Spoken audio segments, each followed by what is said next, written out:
Bonjour à toutes et à tous, et bienvenue sur la chaîne. Aujourd'hui, accrochez-vous, car l'épisode 334 de Plus belle la vie, diffusé ce vendredi 16 mai 2025, vous emmène au cœur des émotions les plus brutes, les plus douloureuses, mais aussi les plus libératrices. Steve est enfin stabilisé après l'opération. Il a survécu. Mais à quel prix? Dans le silence d'une chambre d'hôpital, il se réveille peu à peu, entouré par Viviane et Aïssé, celles qu'il aime et qui n'ont jamais cessé de veiller. Pourtant, l'absence du moindre mot de Sébastien Rivoire, son père, fait l'effet d'un poignard. Ce dernier demande à fuir, à nouveau.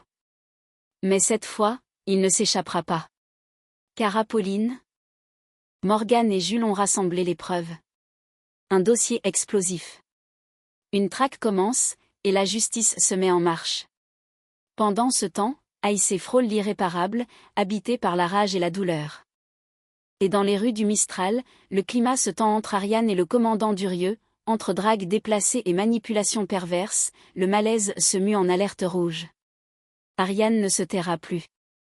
Dans cet épisode, les masques tombent, les blessures éclatent au grand jour, et chacun doit affronter ses choix, ses silences, ses fantômes. Un moment de télévision intense, viscéral, bouleversant, où l'amour, la haine, la colère et le pardon se mêlent dans un tourbillon déchirant. Installez-vous, respirez profondément. Et suivez avec nous chaque instant de ce tournant capital dans l'histoire de Plus belle la vie. Dans une chambre de l'hôpital, le bruit régulier du respirateur rythme le silence tendu. Steve, allongé, le visage pâle mais apaisé, est toujours inconscient. À son chevet, Viviane lui tient la main, pendant qu'Aïssé veille sans relâche, les yeux rouges mais le cœur soulagé. Il est stabilisé, souffle Viviane, la voix tremblante. Il va s'en sortir, ajoute Aïssé, presque pour se convaincre elle-même. Les heures d'angoisse laissent place à un frêle espoir. Steve a survécu à la greffe. Son corps résiste. Il se bat. Et cette fois, il n'est plus seul. De l'autre côté du couloir, Sébastien Rivoire occupe une autre chambre, dans un tout autre climat. L'opération s'est parfaitement déroulée pour lui. Les médecins sont optimistes, la greffe prend bien. Son corps récupère vite. Trop vite, presque. Dès les premières heures, il a fait une demande claire. Je veux être transféré dans une clinique privée. Discrète. Loin du bruit, loin des visites. Un choix révélateur. Pas de mots pour Steve. Pas de remerciements. Juste un départ organisé, rapide, net. Il quitte l'hôpital, comme il est entré dans la vie de Steve, en gardant le contrôle. Mais cette fois, Steve n'a plus besoin de lui. Il est vivant. Entouré. Aimé. Et quand il rouvrira les yeux, ce ne sera pas pour chercher un père. Ce sera pour avancer enfin libre. Dans la cuisine du Mistral, Apolline déplie un dossier bien fourni sur la table. Face à elle, Morgane et Jules découvrent une pile de témoignages, de copies de dépôts de plaintes et de documents administratifs. Ce sont toutes les femmes que Sébastien Rivoire a escroquées. Certaines ont porté plainte, d'autres ont abandonné faute de preuves. Mais ensemble, ça raconte une seule et même histoire, la sienne. Morgane feuillette rapidement les pages. Le front de plus en plus soucieux. C'est solide. Et si on peut établir un schéma de manipulation avec récurrence, on peut faire bouger la hiérarchie. Jules, impressionné, hoche la tête. T'as bossé comme une enquêtrice, Apolline. J'ai bossé comme une fille en colère, corrige-t-elle, le regard sombre. Morgane se lève déjà, déterminée. Dès qu'on a un témoignage de plus ou un lien direct avec Steve, je monte un rapport et je vais secouer le commandement. Cette fois, Rivoire n'aura pas le dernier mot. Pendant ce temps, dans le salon paisible de la maison familiale, Léa s'installe sur le tapis, un coussin sous la tête. Le kiné à domicile qu'on lui a recommandé termine une série d'exercices de relâchement musculaire. L'idée, c'est pas de t'endormir maintenant, mais que ton corps se souvienne de ce que c'est, se poser. Léa sourit faiblement. Elle ne croyait pas vraiment à cette méthode, mais son corps, lui, commence à répondre. Le soir venu, Pour la première fois depuis des jours, elle s'endort. Profondément. Pas de pleurs de bébé. Pas d'angoisse. Pas de rumination. Juste le silence. Et le repos. Sur la place du Mistral, Ariane éclate de rire aux côtés de Thomas, un café à la main. L'ambiance est légère, vivante, et pour une fois, elle relâche la pression. Mais soudain, Durieux surgit. Impeccable comme toujours, costume taillé au cordeau, sourire au coin des lèvres. Lieutenant Hersan. Votre côté rentre dedans m'a vraiment surpris. Il marque une pause. Puis ajoute en insistant sur les mots. Et pas déçu. Ariane force un sourire. Elle sent le vernis glisser. Si vous le dites. J'ai consulté vos états de service. Vous êtes un bon élément. Sérieuse. Courageuse. Le ton se veut flatteur, presque trop. Il incline légèrement la tête. On pourrait poursuivre cette discussion autour d'un café ? Je vous l'offre. Avant qu'elle ait le temps de répondre, il attrape doucement sa main, la caresse du bout des doigts. Ariane se fige, retire sa main d'un geste sec. J'ai du travail. Elle tourne les talons, le souffle court. Un peu plus tard, dans les vestiaires du commissariat, Ariane raconte la scène à Morgane, visiblement secouée mais lucide. Il voulait me payer un café. Et pendant qu'il parlait de mes états de service, il m'a pris la main. Il a commencé à la caresser. Comme si c'était normal. Morgane s'arrête, choquée. Il a fait ça devant tout le monde ? Discrètement. Mais suffisamment pour que je comprenne que c'était pas innocent. Ariane la regarde, plus tendue encore. C'est un vrai pervers ? Morgane. Faut que je fasse gaffe. Et cette fois, elle n'en rira pas. Elle en parlera. Parce que le malaise n'est plus un doute, c'est une certitude. La lumière de fin d'après-midi filtre à peine à travers les stores de la chambre d'hôpital quand la porte s'ouvre brusquement.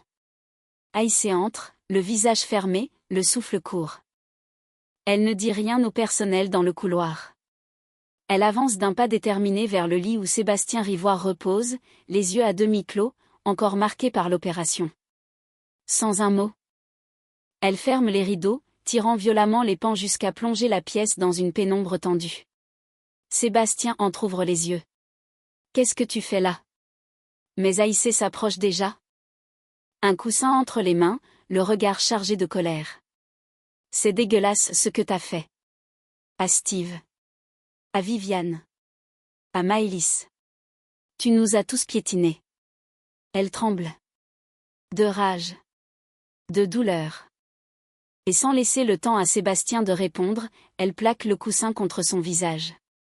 Il se débat, pris par surprise. Mais ses bras, encore faibles, peinent à résister. Aïssé tient. 2 secondes. 3. Puis relâche tout. Elle jette le coussin au sol, haletante, les larmes aux yeux.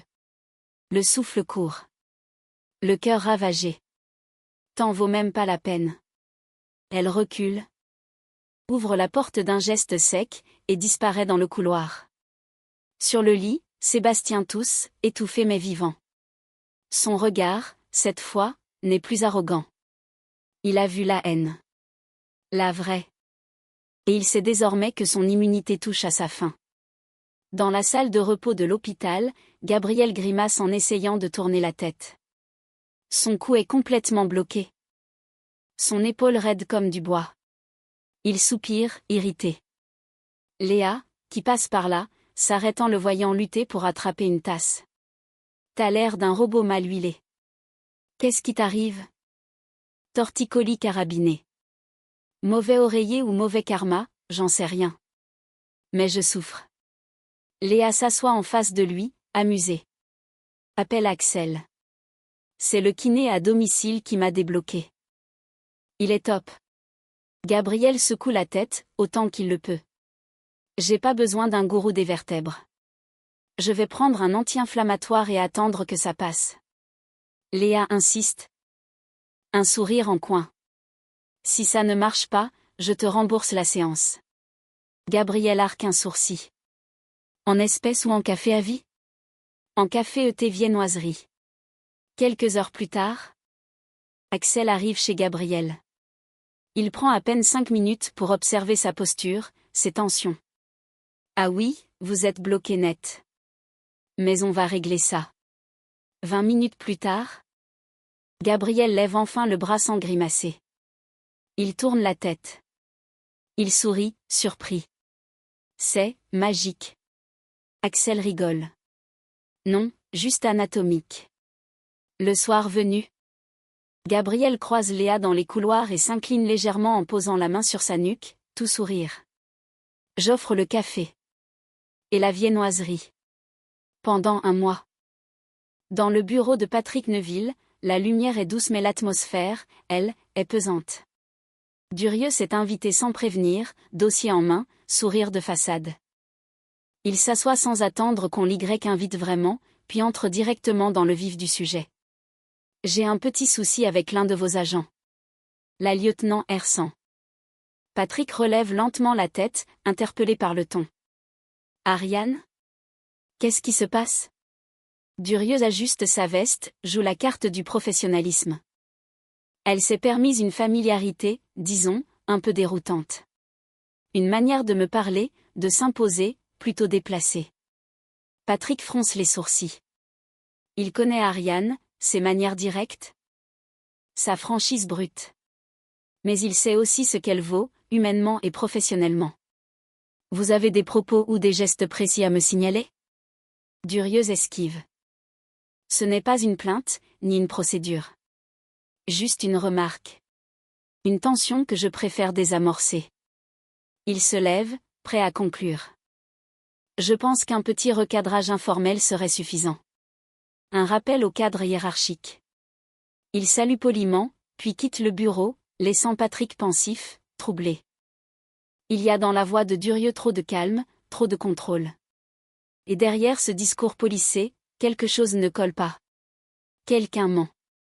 Mais qui? Dans le camping-car, baignée d'un silence inhabituel, Aïssé reste assise face à Viviane, le regard fuyant, les mains crispées sur ses genoux. Sa voix est basse, presque étranglée. J'ai failli le tuer. Viviane se fige. Qui? Sébastien. Le mot claque dans l'air.